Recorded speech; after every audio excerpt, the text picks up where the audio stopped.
한 마을에 아름다운 아내와 사랑스러운 자녀를 둔 화가가 있었습니다. 그는 이 세상에서 가장 아름다운 그림을 그리고 싶었습니다. 그래서 어느 날 그림의 소재를 찾아 가족을 남겨두고 먼 길을 떠납니다. 뜨거운 햇살에 몸이 지칠 무렵 그는 훌륭한 저택 앞에 서 있는 신혼부부를 만났습니다. 그는 그 신부에게 물었습니다. 이 세상에서 가장 아름다운 것이 무엇입니까? 신부는 얼굴을 붉히면서 그거야 물론 사랑이죠 라고 대답했습니다. 화가는 즉시 화포를 내려놓고 그 신부의 아름다운 얼굴과 그 얼굴에 빛나는 사랑을 그렸습니다. 그러나 그는 그 그림에 만족할 수가 없었습니다. 다시 길을 떠나 한참을 걷다가 그는 피곤에 지친 몸으로 이제 막 전쟁터에서 돌아오는 군인을 만났습니다.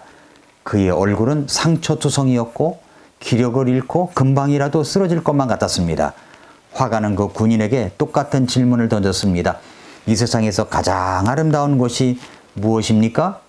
군인은 화가의 물음에 지체하지 않고 평화가 세상에서 제일 아름다운 것이죠 라고 말했습니다. 화가의 머릿속에는 무서운 싸움터가 곡식이 누렇게 익은 밭으로 변하고 농부들이 콧노래를 흥얼거리며 추수하는 장면이 스쳐 지나갔습니다. 참으로 아름답다는 생각이 들었습니다. 그 감흥이 사라질세라 곧 붓을 들어 그 평화로운 그림을 그렸습니다. 그러나 거기서도 그는 자기가 생각했던 아름다움을 찾지 못했습니다. 결국 이제 이렇게 저렇게 실망한 화가는 자신의 집으로 터덜터덜 돌아왔습니다. 저만치 집이 보이는 길목에 돌아섰을 때 그의 어린 자녀가 그를 보고 달려와 두 팔로 그의 목을 끌어안고 반겨주었습니다. 그가 문을 열고 집에 들어섰을 때는 그의 아내가 따뜻한 웃음으로 맞이해 주었습니다. 그리고 잠시 후 식탁에 둘러앉아 남편이 무사히 돌아올 수 있도록 지켜주신 하나님께 감사하며 기도를 마친 아내의 얼굴에는 사랑과 신뢰와 평화가 깃들어 있었습니다. 그 모습을 보고 그 화가는 마음속으로 외쳤습니다. 아, 이 세상에서 가장 아름다운 그림이 바로 여기에 있다. 그가 그 그림에 붙인 제목은 바로 가정입니다. 사람은 가정이라는 울타리에서 태어나 그곳에서 세상을 배우며 자라갑니다. 가정은 인생의 항해를 떠난 항해사들이 온갖 풍파를 헤치고 살다가 언제든 찾아가서 편히 쉴 수 있는 보금자리이자 그리고 육체와 영혼의 피난처이기도 합니다. 그러나 어떤 한 사람이 믿지 않는 가정에서 태어나서 신앙을 가지게 되면 그 가정은 그에게 영혼의 피난처가 아니라 치열한 선교 현장이자 가장 엄격하게 신앙을 시험받는 장소가 되어버립니다. 그래서 믿지 않는 가정 안에서 신앙생활을 하는 한 사람의 그리스도인은 자기의 가정을 생각할 때마다 그 눈에 눈물이 맺히고 가슴에는 서러움이 복받쳐 오를 때가 있습니다.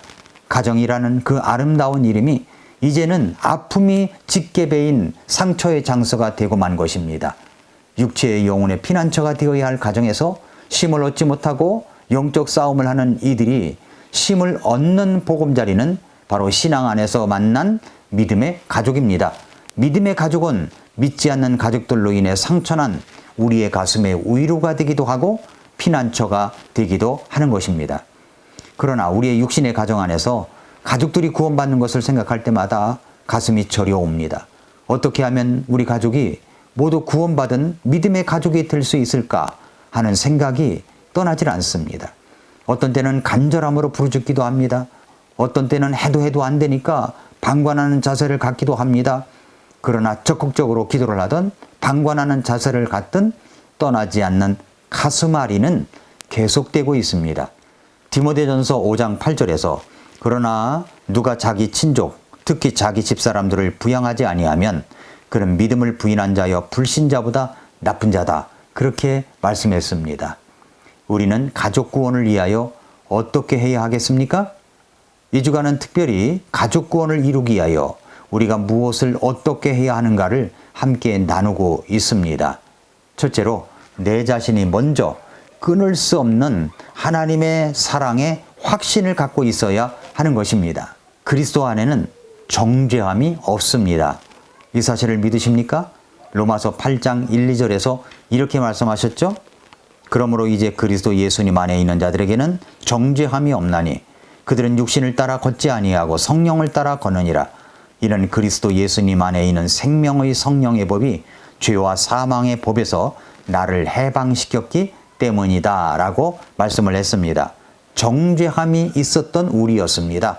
그 정죄함은 죄익사선 사망인데 그 죄의 심판을 당하는 것이었습니다. 그런데 우리가 죄인이라는 그 정죄가 없어졌습니다. 정죄함이 없다고 말씀합니다. 어떻게 해요? 그리스도 예수님 안에 있는 자들에게라고 말씀했죠?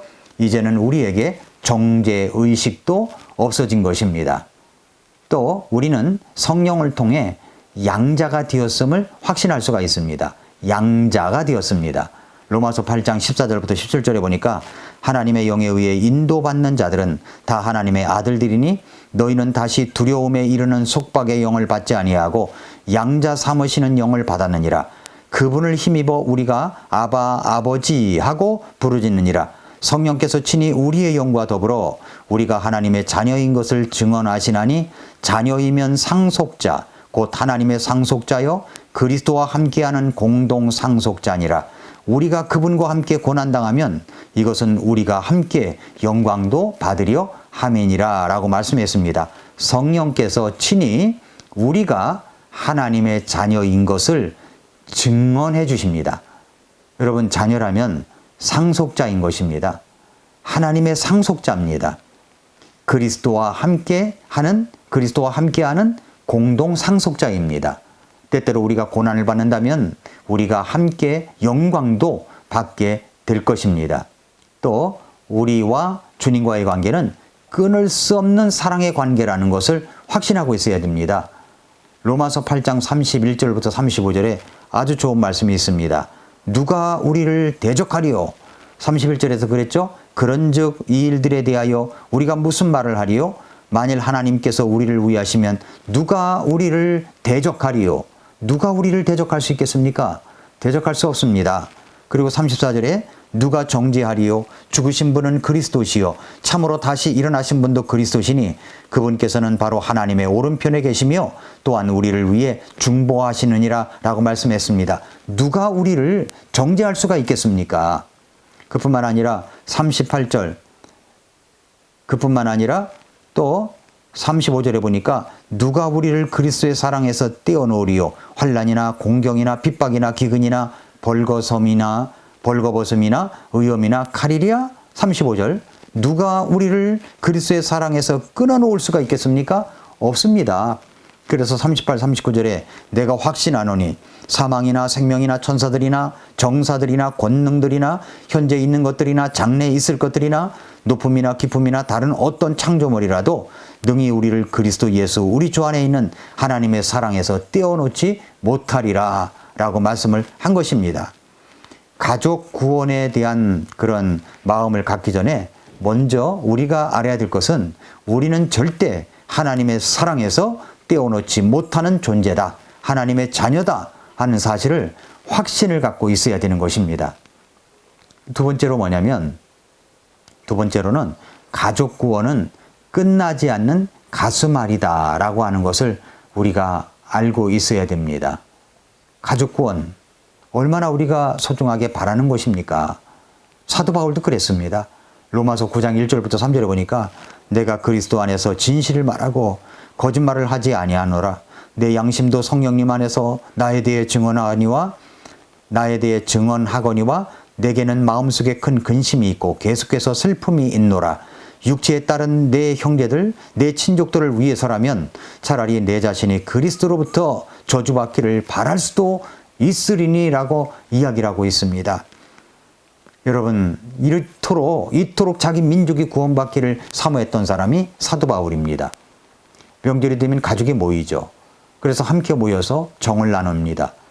세배도 하고 또 설날 같은 때는 세배도 하고 담소도 나눕니다. 덕담도 주고받습니다.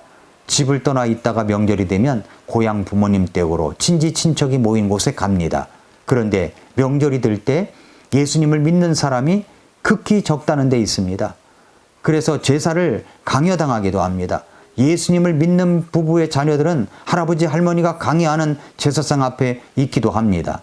그 영향을 우리 아이들이 다 받습니다. 정도의 차이는 있지만 명절이 되면 즐겁기도 하지만 제사 지내는 문제, 나아가 가족들이 구원받지 않아 가슴앓이를 해야 하는 이런 가슴 아픔이 있는 시간들을 여러분이 아마도 경험했을 것입니다. 사도 바울은 가족을, 형제들, 친척들을 위해서라면 차라리 내 자신이 그리스도로부터 저주받기를 바랄 수도 있다고 했습니다. 그토록 갈망하고 원하는 것이 가족 구원입니다. 민족 구원입니다. 성경은 가족을 돌아보지 아니하면 믿음을 배반한 자라고 단호하게 언급하고 있습니다. 사랑하는 성도 여러분, 애청자 여러분, 가족 구원은 끝나지 않은 가슴앓이입니다. 가족을 구원하려면 먼저 내 자신이 하나님의 사랑에 대한 깊은 확신이 있어야 되고 좋은 관계를 갖고 있어야 됩니다. 먼저 자기 자신부터 무장하십시오. 그 다음에 해야 할 일은 가족들을 구원하는 일입니다. 가족 구원, 정말로 끝나지 않은 가슴앓이입니다. 오늘도 미라클 모닝입니다.